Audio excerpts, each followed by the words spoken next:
महागणाधिपतये नमः.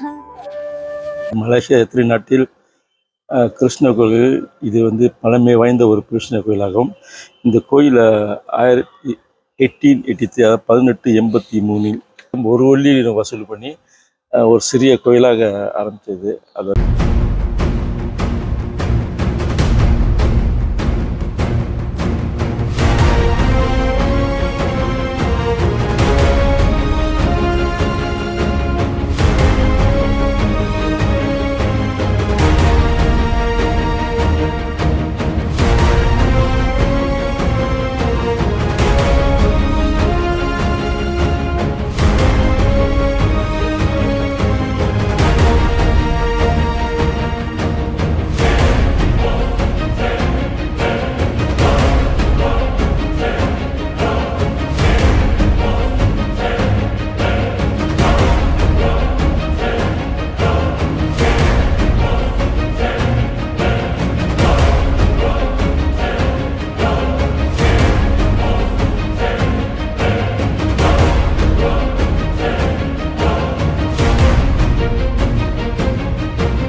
அனைவருக்கும் வணக்கம்.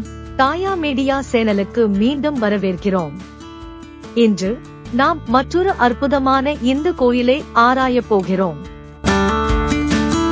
பச்சை நிறம் நிறைந்த இயற்கை, காலனியல் கலைமுறை கட்டிடங்கள் மற்றும் அமைதியான ஏரிகள் கொண்ட தாய்பெங் நகரம் வரலாறும் இயற்கையும் நன்றாக இணைந்த ஒரு இடமாக விளங்குகிறது. இந்த அமைதியான சூழலில் கோவில் பக்தர்களையும் விசிலர்கள் ஆன்மீக சந்தோஷத்திற்காக வரவேற்கிறது. வரவேற்கப்படும் பக்தர்கள் தாய்பெங் ஏரி தோட்டங்கள், டாமன் லேக் வியூ மற்றும் புக்கிட் லாரட் போன்ற அருகிலுள்ள சுற்றுலா இடங்களையும் அனுபவிக்கலாம். குவாலா லம்போர் நகரிலிருந்து சுமார் 3 மணி நேரம் காரில் பயணம், சுமார் 250 கிலோமீட்டர் தொலைவில் அமைந்துள்ளதால் பக்தர்கள் ஒரே பயணத்தில் ஆன்மீகமும் இயற்கை அழகையும் அனுபவிக்க முடியும்.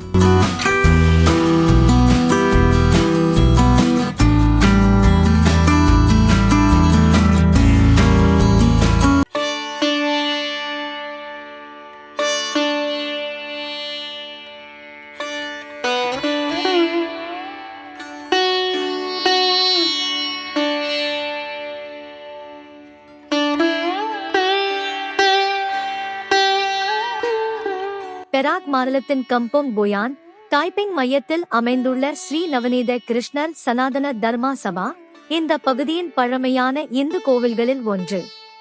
பக்தர்களுக்கு ஆன்மீக கண்ணோட்டத்தை வழங்கும் இடமாக இது சனாதன தர்மத்தின் காலத்தையும் நடத்தி காட்டுகிறது.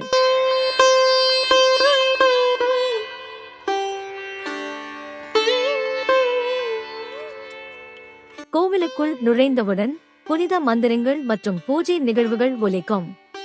கிருஷ்ண ஜெயந்தி மற்றும் பஞ்சரதர கார்த்திகை தீபம் போன்ற விழாக்கள் மாநிலத்தின் முழுவதிலிருந்தும் பக்தர்களை இங்கே கவர்ந்து கொண்டிருக்கிறது, மரபுகளையும் பராமரிக்க உதவுகிறது.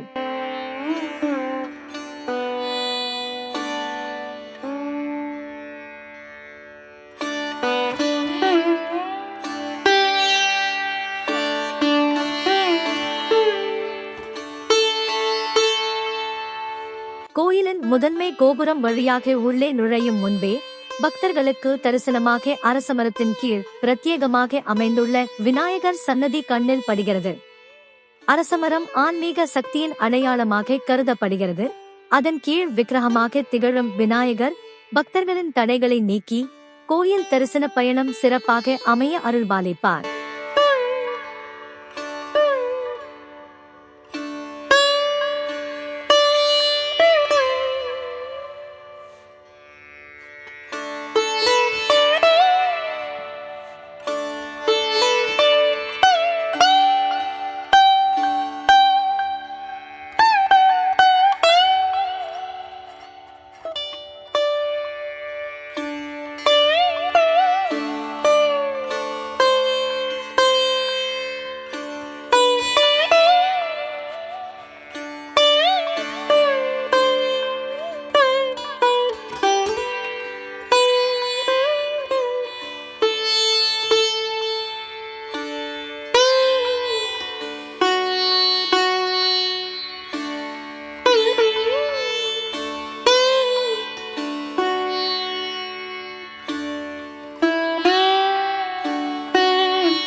உள்ளூர் இந்து சமூகத்துடன் இணைந்து விழாக்கள், பிரார்த்தனை மற்றும் கலாச்சார நிகழ்வுகளை நடத்துகிறது.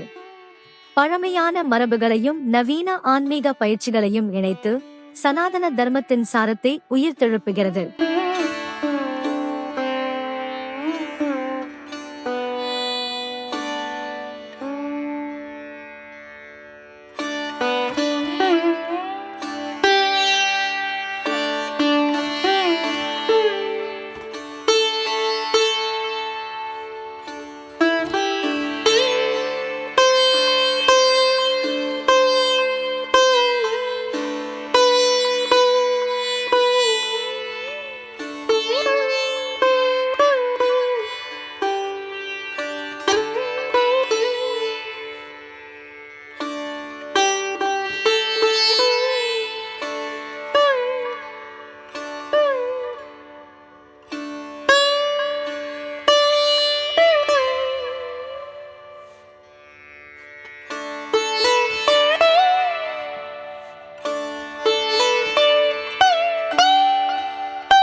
மண்டபத்திற்குள் நுழையும் போது தூண்கள் ஒவ்வொன்றிலும் அழகுற வடிவமைக்கப்பட்ட தெய்வச் சிற்பங்கள் பக்தர்களின் மனதை கவர்கின்றன.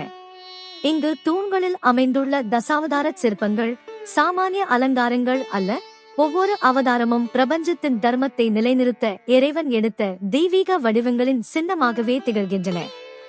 பக்தர்கள் இந்த சிற்பங்களை தரிசிக்கும் போதே பரமாத்மாவின் பல்வேறு தத்துவங்களை சிந்திக்க தூண்டப்படுகின்றனர். இவ்வாறு கோவிலின் தூண்களில் செதுக்கப்பட்ட தசாவதாரங்கள் பக்தர்களுக்கு பழமையான வரலாற்றையும் ஆழமான ஆன்மீக உண்மையையும் ஒரே நேரத்தில் உணர்த்துகின்றன.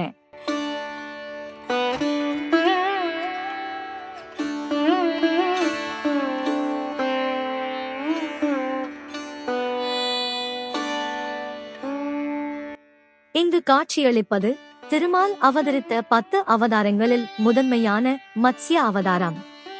மீன் வடிவில் அருள்பாலித்த மத்ஸ்யமூர்த்தி சத்திய யுகத்தில் நடைபெற்ற மகாபிரளயத்தில் கடலில் மூழ்கிய வேதங்களை மீட்டு மீண்டும் மனித குலத்திற்கு அளித்தவர் என புராணங்கள் கூறுகின்றன. அரை மனிதன் அரை மீன் வடிவில் திகழும் இந்த சிற்பம் பக்தர்களுக்கு தரும் உண்மையான செய்தி என்னவெனில், அறிவும் வேதமும் காக்கப்படும் போது மட்டுமே உலகம் நிலைத்திருக்கும் என்பது.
கிருஷ்ண பக்தர்களுக்கு அர்ப்பணிக்கப்பட்ட இக்கோவில் தைப்பிங் நகரின் அமைதியான சூழலோடு இணைந்து ஆன்மீக சாந்தியை கொடுக்கும் புண்ணிய தலமாக திகழ்கிறது. இயற்கையின் மடியில் சூழப்பட்டுள்ள இந்த தலம் பக்தர்களின் மனதை அமைதிப்படுத்தி பகவானின் அருளை ஆழமாக உணரச் செய்கிறது. கோவிலின் அழகிய சிற்பங்கள், தூண்களில் அலங்கரிக்கப்பட்ட தசாவதாரங்கள், மேலும் பரந்த பரப்பில் வீசும் பசுமை காற்று, இவை அனைத்தும் சேர்ந்து ஒரு தனித்துவமான அனுபவத்தை அளிக்கின்றன. இங்கு வரும் பக்தர்கள் ஒரே பயணத்தில் இயற்கையின் சாந்தியையும் கோயிலின் ஆன்மீக தெய்வீகத்தையும் அனுபவிக்கின்றனர். இதுவே தைப்பிங்கின் இயற்கை அழகும் கிருஷ்ண பக்தியின் ஆன்மீக செழிப்பும் கலந்த ஒரு அரிய புண்ணிய அனுபவமாகும்.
பக்தி அமைதியுடன் கலந்திடும் மரபு மற்றும் ஆன்மீகத்தை சமூகத்தின் இதயங்களில் வாழ வைத்திருக்கும் இடம் ஸ்ரீ நவநீத கிருஷ்ணர் கோவில், தைப்பிங்.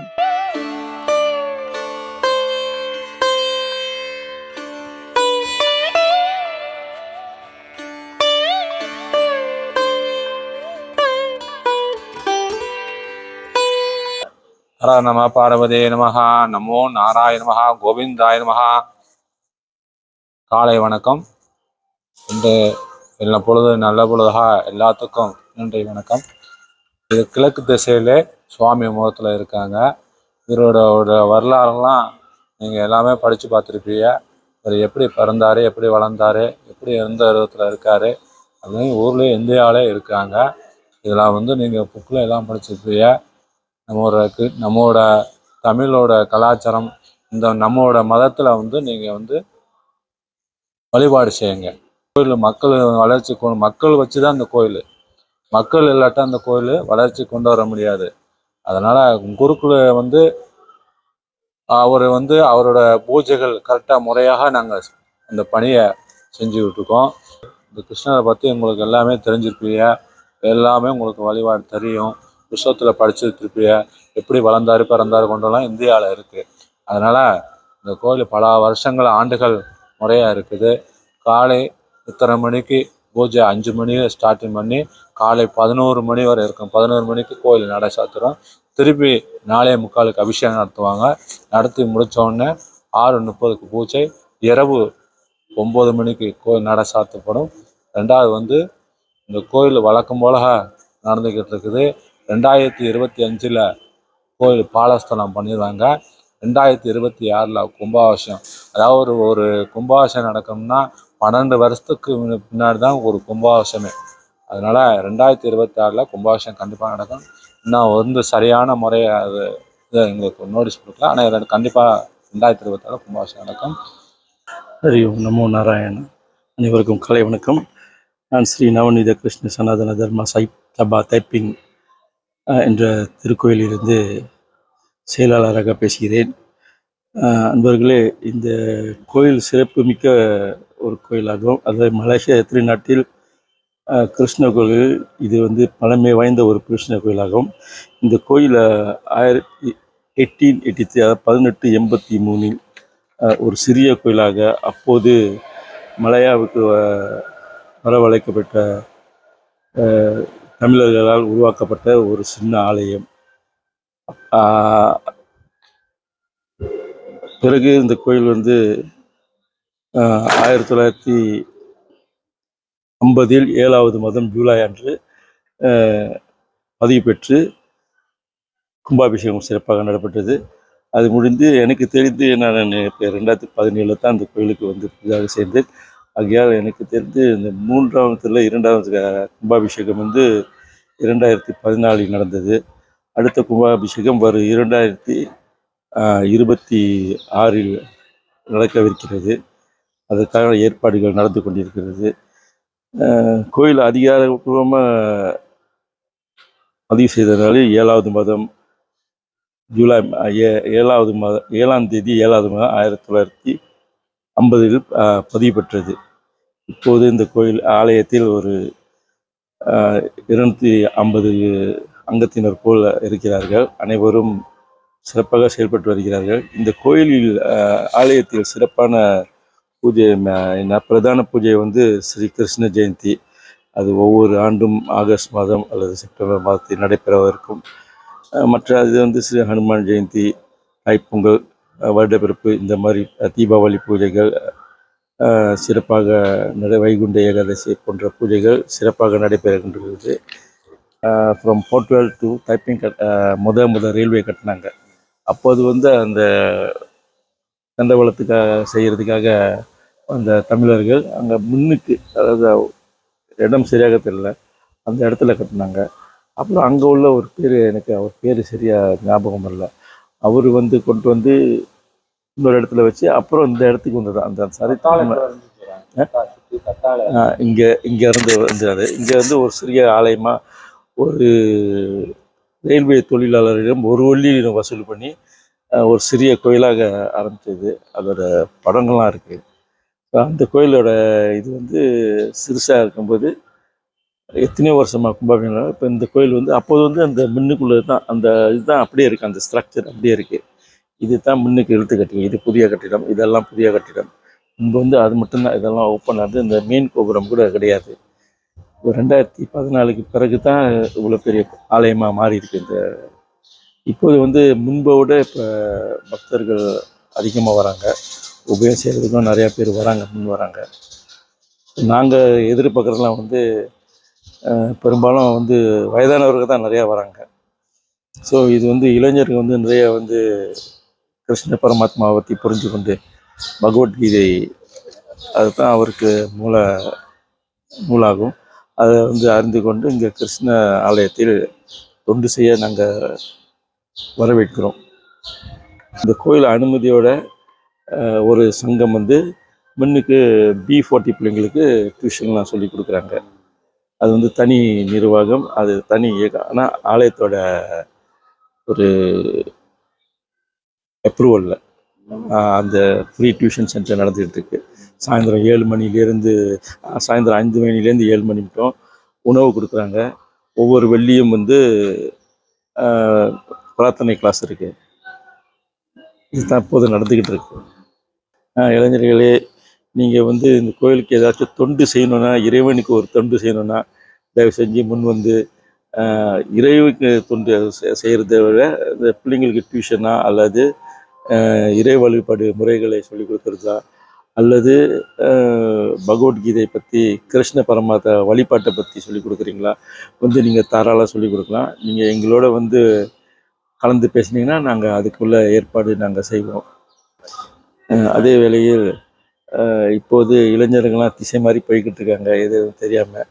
நீங்களாம் முன் வந்து உங்களுக்கு தெரிஞ்சதை நம்ம இளைஞர்களை, நம்ம சமுதாயத்தை, நம்ம சமயம் வளர நீங்கள் உதவி புரிஞ்சிங்கன்னா இதே வந்து இந்த தைப்பிங் திரு நகரத்தில் வந்து ஒரு சிறப்பான ஒரு செயலாக இருக்கும். அதனால் தயவு செஞ்சு நீங்கள் முன்னுக்கு வாங்க. முன்னுக்கு வந்து இந்த ஆலயத்தில் தொண்டு செய்கிறதுக்கு நான் இது பழமை வாய்ந்த கோயிலில் நீங்கள் இந்த ஆலயத்தை தொண்டு செய்கிறது ஒரு கொடுத்து வச்ச ஒரு செயலாகும். அனைவரும் முன் வருமாறு அன்புடன் அழைக்கின்றோம். கோயில் இப்போது இருக்கிற இடங்க தைப்பிங் கம்பம்பயன் என்ற இடத்துல முன்பு வந்து இங்கே பழைய ரயில்வே கோட்டர்ஸ் இருந்துச்சு. இப்போ மேம்பாலம்லாம் கட்டி இந்த இடம் மாறிடுச்சு. நீங்கள் வந்தீங்கன்னா கம்பம்பயனில் இருக்கிறது விநாயகர் கோயில் வழியாக வந்து திருமுகம் அச்சம் இருக்குங்க. அது மேலே வந்தீங்கன்னா மேம்பாலம் இருக்கும். மேம்பாலத்தில் பார்த்தீங்கன்னா சொத்துக்கை பக்கத்து ஒரு பெரிய கோயில் தெரியும். பாலம் இறங்கி அப்படியே இறங்கி வந்தீங்கன்னா அந்த கோயிலுக்கு வந்துடலாம். நீங்கள் எனக்கு தெரிஞ்சு கோலாலம்பூரில் ஒருத்தருக்கு அவர் முன்பு சென்யோவில் வேலை செஞ்சவரான். அவர் வந்து என்கிட்ட சொன்னார், அவர் எத்தனையாவது ஒரு பிறந்தநாள் 60வது பிறந்தநாள் 70வது பிறந்தநாள் 75வது பிறந்தநாள் நீங்கள் செய்யும்போது என்கிட்ட பேசிகிட்டு இருந்தார். அப்போ அவர் சொன்னார், அப்போது வந்து அவர் சின்ன பிள்ளையாக இருக்கும்போது அவ்வளோவங்கள இருந்தாங்களாம். அவருக்கு வந்து வேலை இல்லாமல் ரொம்ப கஷ்ட வழியாக இருக்கும். பழைய கோயில் வழியாக பின்னால் வழியாக வந்த பழைய கோயிலாக இருக்கும்போது பின்னால் வழியாக வந்தாராம். வந்து இந்த கோயிலில் வேண்டி தான் அவருக்கு சென்யோ ஃபேக்ட்ரி, அப்போ முதல்ல கட்டின ஒரு பிரதான ஒரு ஃபேக்ட்ரி, அந்த ஃபேக்ட்ரியில் வந்து அவருக்கு வேலை செஞ்சு இப்போ நல்லா சீரும் சிறப்பமாக இருக்கார். கோலாலம்பூரில் தான் அவர் பிறந்த நாள் செஞ்சுட்டு போனார். அப்புறம் இன்னொருத்தரும் சொன்னார், நிறைய சிறப்புமிக்க சில நிகழ்வுகள்லாம் நடந்திருக்கு, அதெல்லாம் சொன்னால் இப்போ நேரம் போதாது. இது ஒன்று தான் எனக்கு ஞாபகம் இருக்குது. இன்னும் 2-3 பெரியவங்க வருவாங்க. அவங்களாம் முன்ன ரயில்வே கோட்ரஸில் இருந்தவங்களாம், தொழிலாளர் இதில். அவங்களும் சொல்லியிருக்காங்க, இந்த கோயிலில் வந்து நிறையா சிறப்பான நிகழ்வுகள்லாம் நடந்துருக்கு. இங்கே வந்து வேண்டி போகிறவங்களுக்கு, மனதார வேண்டி போகிறவங்களுக்கு நல்ல காரியம் நிச்சயம் நடக்கும்னு சொல்லிட்டு போயிருக்காரு. அந்த கை காலோட எனக்கு ஊனமாக இருந்தாலும் ரொம்ப பெரிய இதாக நான் கருதலை. ஆனால் எனக்கு இங்கே ஒரு தொண்டு செய்ய கொடுத்த வாய்ப்புக்கு பரமாத்மாவுக்கு தான் ஒரு நன்றி சொல்லணும். இந்த பயணத்தில் எங்களுடன் இருந்ததற்கு நன்றி. தெய்வீக ஆசீர்வாதம் உங்களுக்கும் கிடைக்கட்டும். ஆதரவிற்கு எப்போதும் நன்றி. தொடர்ந்து ஆதரித்து வரவும். மேலும் தகவலுக்கு தயவு செய்து கோவிலுடன் தொடர்பு கொள்ளுங்கள். நன்றி.